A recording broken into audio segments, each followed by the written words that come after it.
This sequence visualizes the biological reality of the active human brain, with electrical pulses rapidly cascading across its networks. Traditional psychology separates human cognition into analytical categories: memory, thinking, attention, and imagination. Within the neural architecture, these boundaries dissolve. These processes function in strict, interconnected unity. Memory is a multi-level process. It is responsible for the retention, accumulation, processing, and reproduction of information. While it feels like an electrical record, permanent memory is a physical, morphological change in the brain's actual structure.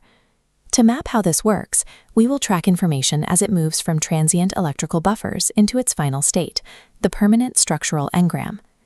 Learning requires the brain to function as an organism that physically rewrites its own anatomy based on experience. New information enters the brain through short-term memory, which operates as a temporary temporal buffer. This data array visualizes Miller's law. Short-term memory capacity is restricted to holding roughly 5 to 9 discrete elements at once. There is also a temporal constraint. These elements have a lifespan of only a few seconds, or at most a few tens of seconds. Without active repetition or transfer to a deeper system, this data decays and is lost. Short-term memory is merely a holding area. Its extreme fragility demonstrates that temporary retention is biologically distinct from permanent storage. Because of the limited capacity of the short-term buffer, it is often confused with working memory, but these systems are functionally distinct. Working memory serves as an active workspace, where data is processed and manipulated in real time. To measure active processing capacity, psychologists use the NBAC test. Participants monitor a sequence of symbols and identify matches appearing a specific number of steps back. This task requires a dual process: static retention of the array combined with an active comparator algorithm. This system distributes the cognitive resources required for complex problem-solving, reasoning, and speech comprehension. Active manipulation in working memory is the critical computational prerequisite before information transitions into permanent storage. This transition is called consolidation, the process of cementing information into stable neural structures. At the microcellular level, the human brain relies on a vast network of billions of neurons connected by synapses. Consolidation is driven by long-term potentiation, or LTP. This increases the efficiency of signal transmission across the synapse. First, the brain chemically reinforces existing connections. Then, it initiates the literal physical growth of new dendritic extensions, altering the neuron's geometry. Remembering is an act of physical growth. The neuron changes its shape to accommodate the information. These structural changes map out what neuroscientists call an engram. An engram exists as a highly distributed network of neurons, defined by specific, altered synaptic weights.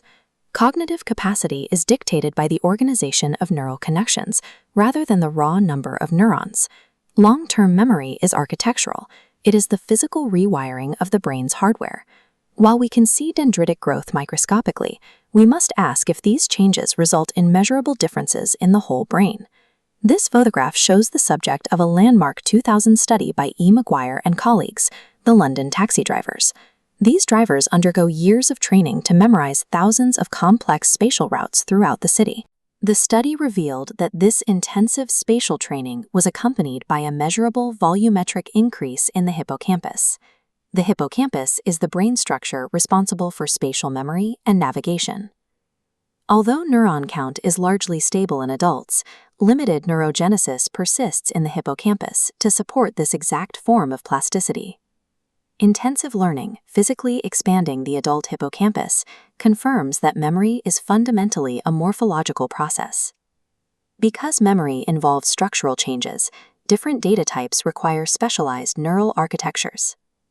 Long-term memory is divided into two primary categories: declarative and non-declarative.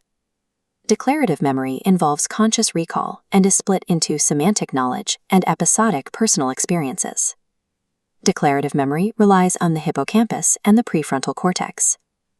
Non-declarative memory includes procedural skills and automated actions, such as riding a bicycle.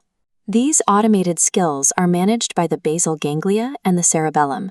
This separation is evidenced in clinical cases of amnesia, where patients lose conscious recall while their automated procedural skills remain intact. The clinical persistence of procedural memory confirms a decentralized system where automated skills are physically isolated from all conscious processing. Human memory is a multi-layered progression, moving from transient electrical buffers to permanent structural engrams.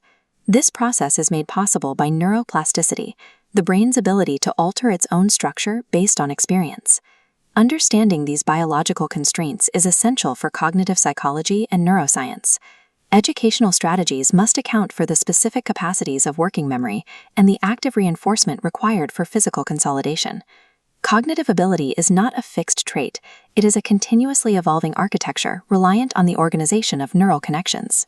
Mastering these mechanics provides the foundation for effective training strategies and sustained cognitive health throughout a lifespan.